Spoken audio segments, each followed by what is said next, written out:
A gente volta a conversar com o Leandro Rezende, nosso analista, também no Rio de Janeiro.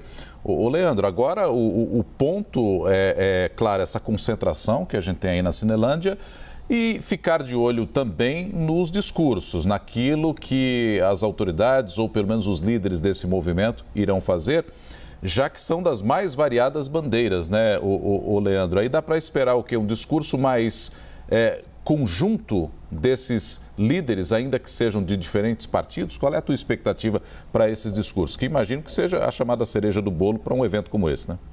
Com certeza, Nonato, o ápice, né, de uma manifestação como essa é o que as lideranças políticas vão falar. E até agora, pelo que eu me informei aqui com os organizadores da manifestação, a gente já teve pelo menos 3 matizes políticos diferentes que já discursaram. Já teve uma fala de um grupo mais ligado à renovação política pelo centro do espectro político, né? A gente já teve também uma fala de uma liderança consolidada na esquerda mais tradicional, digamos assim. A deputada Jandira Fegali já falou, ela é do PCdoB, então é uma esquerda mais tradicional, e está falando agora, nesse momento, o presidenciável, né, do PDT, o Ciro Gomes. Então, são matizes políticos diferentes, mas que vão todos ali certamente explicitar as razões pelas quais são críticos ao governo do presidente Jair Bolsonaro. Pelas imagens, já dá para a gente ter uma noção das pautas que estão sendo abordadas no momento,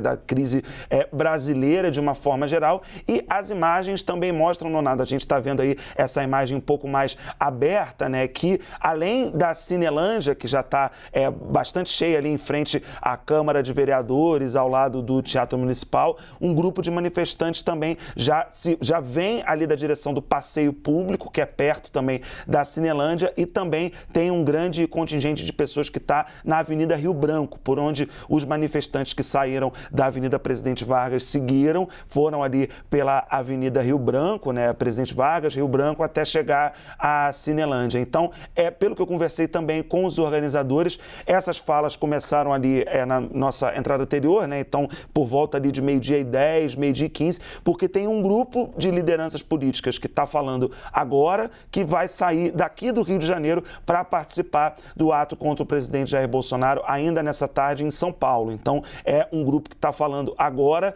em primeiro lugar, né, porque são pessoas que vão sair daqui do Rio de Janeiro para ir para São Paulo para continuar nesse dia de mobilização contra o presidente. E aí a gente lembra, Nonato, um movimento organizado por lideranças de vários partidos, mas principalmente os partidos de centro, esses grupos de renovação política de centro, e também os partidos tradicionais, centrais sindicais mais vinculados à esquerda. Nonato e Elisa.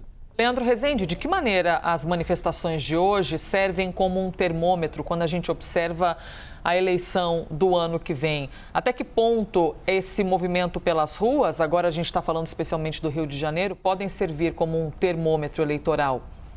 Olha, Elisa, o mundo político hoje debate muito, né, sobre a possibilidade de existir ou não uma terceira via nas eleições de 2022. Tem muita gente que está se colocando como essa terceira via. E aí, uma terceira via é no sentido de tentar quebrar uma polarização que já se antevê desde o ano passado, quando o ex-presidente Lula recuperou os seus direitos políticos e o direito de participar da eleição de 2022. E como ex-presidente da República, se coloca ali como um antagonista do presidente Jair Bolsonaro, que vai tentar a eleição no ano que vem. Então, o que o mundo político procura hoje é uma tentativa de encontrar um terceiro nome que possa ser eleitoralmente viável para disputar com esses dois nomes que já são extremamente consolidados. Na lista desses nomes, a gente viu, por exemplo, na manifestação do mês passado, puxada pelo MBL, que pelo menos 3 desses nomes que aparecem como uma possível terceira via, discursaram no evento, pelo menos lá, o de São Paulo. O Ciro Gomes, de quem já falei, o governador de São Paulo, João Dória, que está tentando se cacifar para ser o candidato do PSDB às eleições de 2022, e o ex-ministro da Saúde, o Luiz Henrique Mandetta, que também é apontado como um possível candidato à presidência em 2022. Então, essas manifestações, há um ano antes da eleição, elas mostram primeiro uma insatisfação de setores da sociedade sociedade contra o presidente Jair Bolsonaro, do mesmo modo que as manifestações de 7 de setembro mostraram uma concordância de outros setores da sociedade a favor, né, do presidente Jair Bolsonaro, mas vem no momento em que se debate ainda de modo incipiente essa possibilidade ou não de se ter um nome eleitoralmente viável que seja um terceiro candidato, uma terceira via ou alguém que possa quebrar ou evitar a polarização das eleições do ano que vem entre o ex-presidente Lula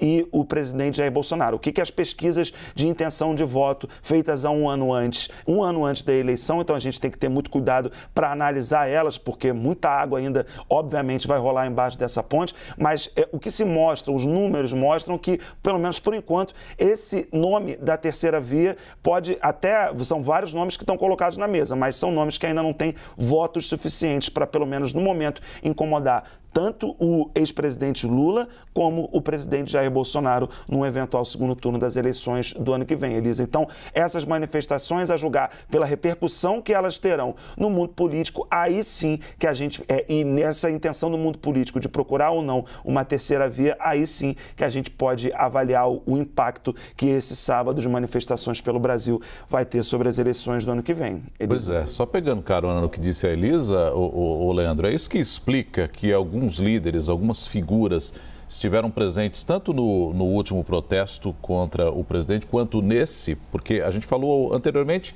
que houve uma divisão, né? Algumas pessoas encamparam aquele anterior, outros não, preferiram ficar para esse protesto do dia 2 de outubro.